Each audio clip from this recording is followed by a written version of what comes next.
இப்போ டாக்டர் ராமதாஸ் ஐயாவை வந்து பொதுவா பார்த்தீங்கன்னா, வெளிப்படையா பார்க்கிறவங்களுக்கு ஒரு ஒரு கார்ட்டூன் தான் தெரியுங்க. அவர் உண்மையில் நல்ல மென்மையான மனிதர் தான்.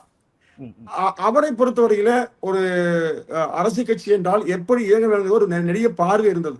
ம், அதற்கு தகுந்தவாறு அந்த இயக்கத்தை உருவாக்கினார், நடத்தினார்.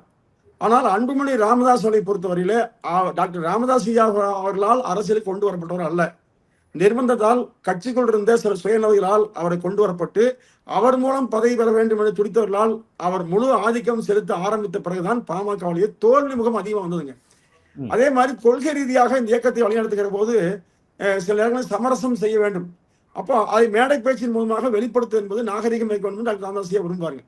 ஆனா அன்புமணி ராமதாஸ் அவர்கள் பார்த்திருப்பீங்க, கடந்த பல காலகட்டங்களில் அதிமுக போன்ற பல்வேறு தலைவர்களை மிக கொச்சையான தடித்த வார்த்தைகளை பேசி அரசியல் அவர் ஒரு இளைஞராக இருந்தும் கூட அவருக்கான அரசியல் ஒரு தெளிவோ அல்லது ஒரு நல்ல புரிதலோ இல்லாமல்